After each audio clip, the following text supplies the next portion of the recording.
Hey everyone, thought I would do a quick recap of how Jersey GP 2020 went. Basically, it was a bit of a shit show as there was room for about 3,000 people and at least 6,000 people showed up. So if you didn't sign up for an event, whether it's casual commander or standard or modern or any of the events, you weren't getting into it. And not only were you not getting into it, you couldn't pick up a casual game because there was no space to pick up a casual game. You could barely even trade because there just wasn't any space. So people were going out towards the garbage can area and trying to make a trade booth or the floors or outside even. So I had a lot of friends that were actually really disappointed by that fact. There's a couple ways to look at it. One, there's a big successful event that happened over here. The Magic is doing very well, and I think that's a good thing to see. It was definitely a buyer's market.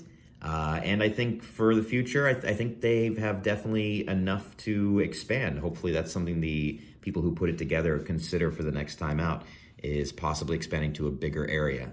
It was so many people at this GP that it started to get really hot. Like, it's January and it felt like it was 90 degrees inside when people were just walking around sweating because there were so many people in this place. Anyway, all that aside, I wanted to show you some of the things I picked up. Now, I mostly look for high-end staples when I'm buying things. Traditionally, I only spend more than $100 on either a very special Judge foil or something like a Mana Crypt, or basically reserve list. I really don't put more than $100 into anything that is reprintable, minus a few very choice pieces. And I kind of recommend the same, because Wizards has shown that they'll reprint damn near anything. So, and oftentimes they print it into oblivion. So, thankfully, Mana Crypt, I think, has avoided that for now. We'll see. But you got to be aware of that, because reprint equity is a real thing. And if they overprint something, you have a Tarmogoyf situation. Tarmogoyf used to be a $200 card. Now you can't move them for 40. So, anyway, here's just a quick list of some of the things that I picked up. My experience today, I went over to Star City Games booth. They were one of the first booths I just happened to go to. I just wanted to take a look, and they had an area that they called the heavy play high end area. And this is where they had duels and power and just other staples, reserve list staples that are several $100s or more. And their version of grading of what is HP is like our version of grading what an LP is. And I'll give you an example. They claimed that this drop of honey right here is an HP card. And I want to show you this nice up and close. I mean, yeah, there's definitely some very light specking, but for a 20-year-old card, that is pretty nice. And the point that they pointed out to was, and take a look at the back too. I mean, I wouldn't say it's gradable, but it's certainly playable. I guess, I don't even know where the hell it is. Apparently, somewhere on the back, yeah, if you can see it in the light there, apparently there's literally someone spilled a little tiny bit of actual honey on this card. I don't know if they're being funny about it. I mean, you wouldn't even know it if you were just looking at it, to be honest. And they gave me an HP price on it, which was insane. And cash talks, you got to be aware of that. If you are going for $200, $300, $400 in cards, a lot of times you can make deals on these things because people want to move them. So I have my own drop of honey now, which is just awesome, and I think I may actually play that. And then I've picked up, this is just one of my favorite reserve list cards. This is a Metalworker, and it's a foil Metalworker. So something real quick about these old reserve list foils. First of all, a lot of reserve list cards are not foiled at all, because foiling really didn't exist until, I think this was the first block, actually, and this is, I believe, Urza's. So you just didn't see a lot of these older cards in foil. And when you did, they were very, very rare. And then not to mention that a lot of them will warp or other things. So to find a foil of any of these, whether it's an Academy Rector, a Metalworker, a Grim Monolith, the price is very high on them because they're playable cards and they're very rare to find. So, yeah, this one was pretty nice too. This one is a little more played. Again, light play on the edges there. But other than that, there's a little bit of play up front here. It doesn't bother me at all. It's a beautiful Metalworker, and you just don't see these very often. So these are the ones I paid cash for. Oh wait, no, I did get one other one for cash. That would be right here, this All Hallows Eve right here. And this one definitely has some play up here on the top. Again, roughly, what, 18, 20-year-old card here. It's not like it's so damaged you can't play it. It may not be gradable, but if you're not into that market and you don't care and you just want some cards, I mean, you can get really, really good deals, especially going through a GP binders, because, I mean, that's just a way to move stuff. And they're getting them. Whatever price you're paying for it, even if you get like a discount, they're paying half that. They just are, because they're explaining to these people when they buy them that they're, so let's say All Hallows Eve, I think near mint's around $250 right now.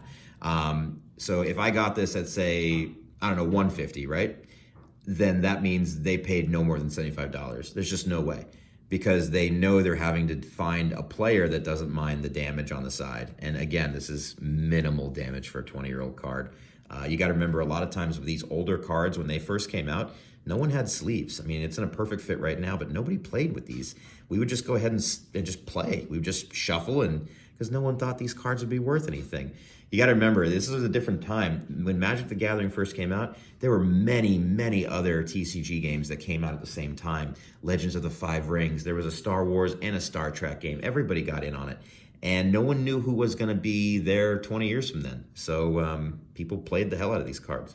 Okay, then I got the rest of this pile. And this pile came from basically one trade. And I had a heavy played Mox Emerald. Mox Emerald, of course, being Power 9, and it's very prestigious.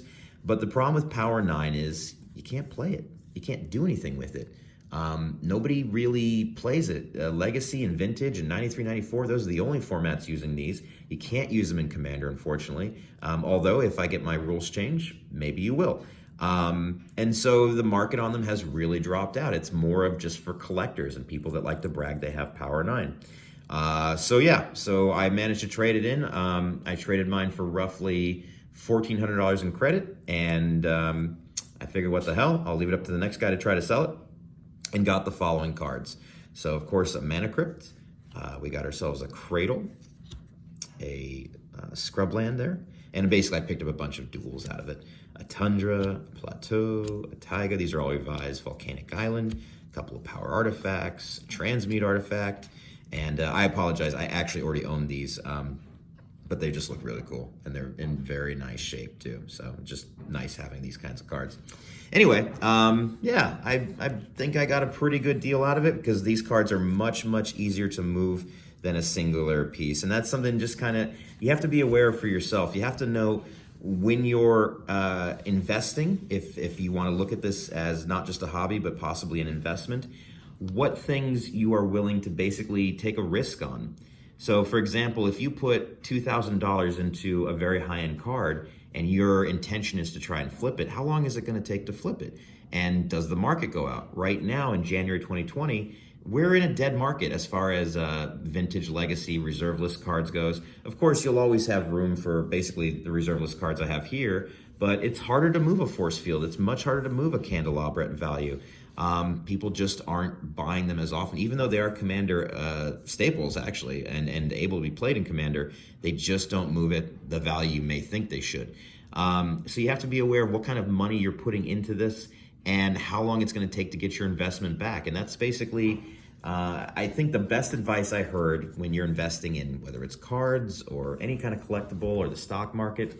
It's not so much about what you can make, it's actually closer to what you can lose. And what I mean by that is, if you put $100 into a card and it drops 50% and you need to sell it for some reason, well, you've lost $50. However, if you manage to get that same card that's currently at $100 closer to, say, $70, and it still drops down to $50, well, you've only lost $20. So trying to negotiate and get the best deal is often is a smart move for those that are not just looking for a card immediately, but they don't mind shopping around, comparing numbers, and seeing what the best deal they can get is. Because again, it's not about how much you can make when the market moves upward. That is a really nice thing. But it's more about how much could you potentially lose if the bottom fell out. And I like to look at other stores' buy list as a guide of how high I'll go when like making offers on eBay items and things like that, because that kind of tells me if worst thing happened and I needed to sell everything, well, this store has the buy list that's pretty close, so I don't end up losing too much. Anyway, just some things to be aware of. Little stock tips in the Magic world. I had fun at GP. It was a learning experience. It was a lot of fun. I didn't get to play any games, but I walked away with some nice booty. All right, everybody. Thanks for watching, and have a great day. Bye.